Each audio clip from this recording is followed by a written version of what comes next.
El testimonio del profeta José Smith. Las propias palabras del profeta José Smith en cuanto a la aparición del Libro de Mormón son las siguientes. En la noche del día 21 de septiembre de 1823, me puse a orar pidiéndole a Dios Todopoderoso. Encontrándome así, en el acto de suplicar a Dios, vi que se aparecía una luz en mi cuarto, y que siguió aumentando hasta que la habitación quedó más iluminada que al mediodía, cuando repentinamente se apareció un personaje al lado de mi cama, de pie en el aire, porque sus pies no tocaban el suelo. Llevaba puesta una túnica suelta de una blancura exquisita. Era una blancura que excedía a cuanta cosa terrenal jamás había visto yo, y no creo que exista objeto alguno en el mundo que pudiera presentar tan extraordinario brillo y blancura. Sus manos estaban desnudas, y también sus brazos, un poco más arriba de la muñeca, y de igual manera los pies, así como las piernas, poco más arriba de los tobillos. También tenía descubiertos la cabeza y el cuello, y pude darme cuenta de que no llevaba puesta más ropa que esta túnica, porque estaba abierta de tal manera que podía verle el pecho.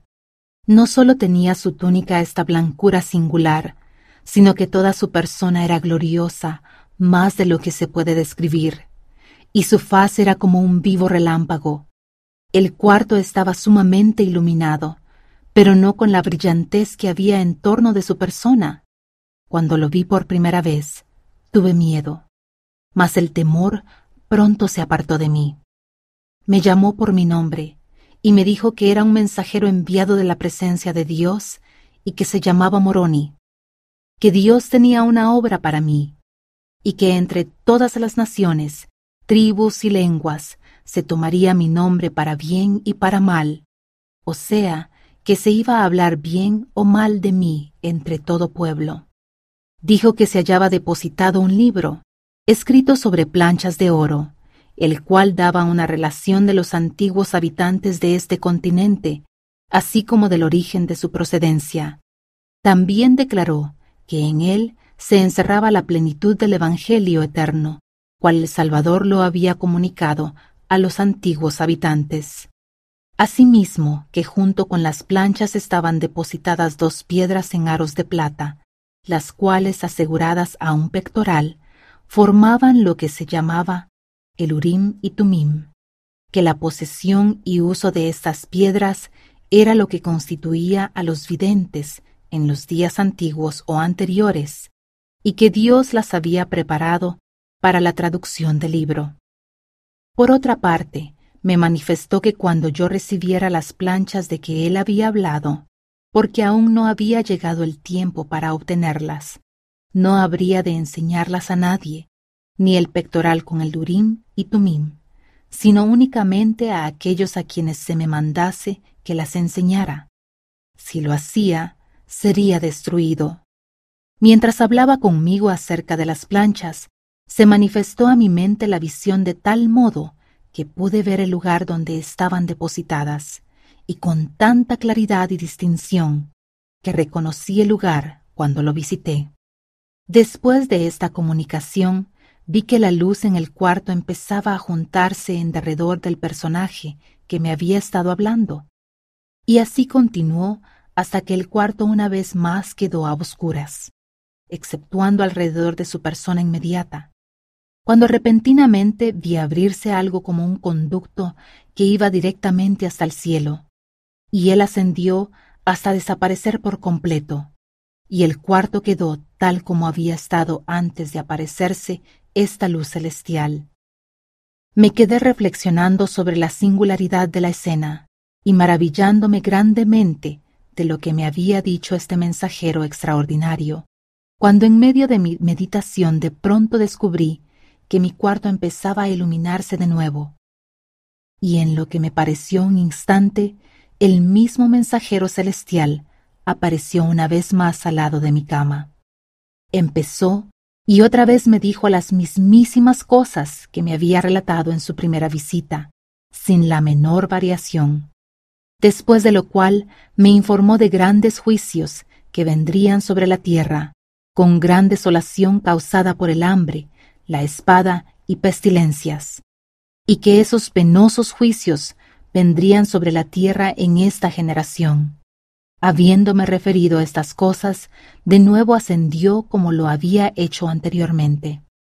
Ya para entonces eran tan profundas las impresiones que se me habían grabado en la mente, que el sueño había huido de mis ojos y yacía dominado por el asombro de lo que había visto y oído. Pero ¿cuál no sería mi sorpresa al ver de nuevo al mismo mensajero al lado de mi cama y oírlo repasar o repetir las mismas cosas que antes? Y añadió una advertencia, diciéndome que Satanás procuraría tentarme a causa de la situación indigente de la familia de mi padre, a que obtuviera las planchas con el fin de hacerme rico. Esto él me lo prohibió y dijo que, al obtener las planchas, no tuviera presente más objeto que el de glorificar a Dios, y que ningún otro motivo influyera en mí sino el de edificar su reino. De lo contrario, no podría obtenerlas. Después de esta tercera visita, de nuevo ascendió al cielo como antes, y otra vez me quedé meditando en lo extraño de lo que acababa de experimentar.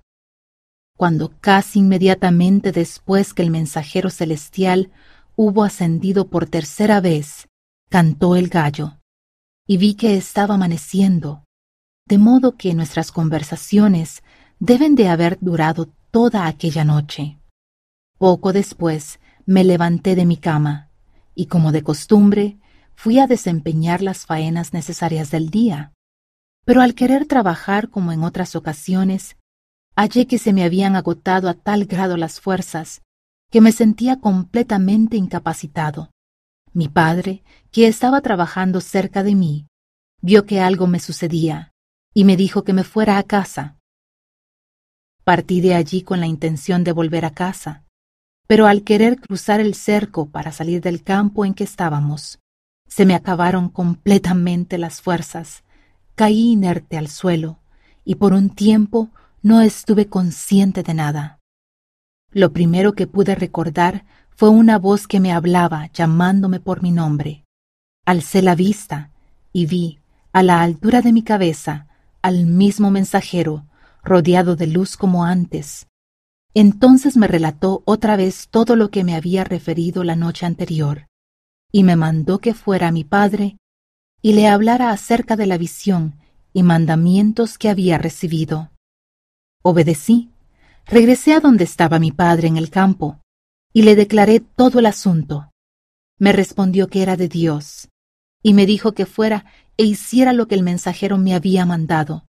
Salí del campo y fui al lugar donde el mensajero me había dicho que estaban depositadas las planchas, y debido a la claridad de la visión que había visto tocante al lugar, en cuanto llegué allí, lo reconocí.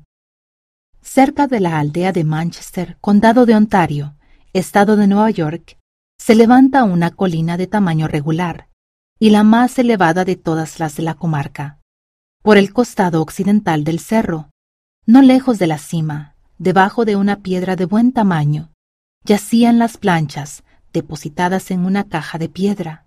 En el centro y por la parte superior, esta piedra era gruesa y redonda, pero más delgada hacia los extremos, de modo que se podía ver la parte céntrica sobre la superficie del suelo, mientras que alrededor de la orilla estaba cubierta de tierra. Habiendo quitado la tierra, conseguí una palanca que logré introducir debajo de la orilla de la piedra, y con un ligero esfuerzo la levanté. Miré dentro de la caja, y efectivamente vi allí las planchas, el Urim y Tumim, y el pectoral, como lo había dicho el mensajero. La caja en que se hallaban estaba hecha de piedras, colocadas en una especie de cemento. En el fondo de la caja había 2 piedras puestas transversalmente, y sobre éstas descansaban las planchas y los otros objetos que las acompañaban.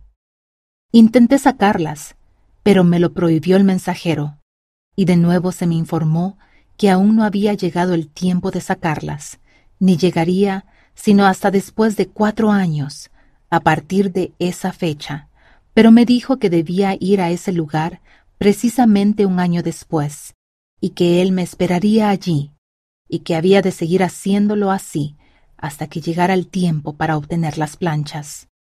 De acuerdo con lo que se me había mandado, acudía al fin de cada año, y en esa ocasión encontraba allí al mismo mensajero, y en cada una de nuestras entrevistas recibía de él instrucciones e inteligencia concernientes a lo que el Señor iba a hacer, y cómo y de qué manera se conduciría su reino en los últimos días. Por fin llegó el momento de obtener las planchas, el Urim y Tumim, y el pectoral. El día 22 de septiembre de 1827, habiendo ido al fin de otro año, como de costumbre, al lugar donde estaban depositados, el mismo mensajero celestial me los entregó con esta advertencia, que yo sería responsable de ellos, que si permitía que se extraviaran por algún descuido o negligencia mía, sería desarraigado, pero que si me esforzaba con todo mi empeño por preservarlos hasta que él, el mensajero, viniera por ellos, entonces serían protegidos. Pronto supe por qué había recibido tan estrictos mandatos de guardarlos, y por qué me había dicho el mensajero que cuando terminara lo que se requería de mí, él vendría por ellos. Porque no bien se supo que yo los tenía, comenzaron a hacerse los más tenaces esfuerzos por privarme de ellos. Se recurrió a cuanta estratagema se pudo inventar para realizar ese propósito. La persecución llegó a ser más severa y enconada que antes, y grandes números de personas andaban continuamente al acecho para quitármelos de ser posible. Pero mediante la sabiduría de Dios, permanecieron seguros en mis manos hasta que cumplí con ellos lo que se requirió de mí. Cuando el mensajero, de conformidad con el arreglo, llegó por ellos, se los entregué, y él los tiene a su cargo hasta el día de hoy, 2 de mayo de 1838. Para una narración más completa, véase José Smith, Historia en la Perla de Gran Precio. La historia antigua que así salió de la tierra, como la voz de un pueblo que hablaba desde el polvo, fue traducida a un lenguaje moderno, el idioma inglés, por el don y el poder de Dios, según la afirmación divina lo ha atestiguado, y se publicó por primera vez al mundo en inglés en el año 1830, con el título de The Book of Mormon.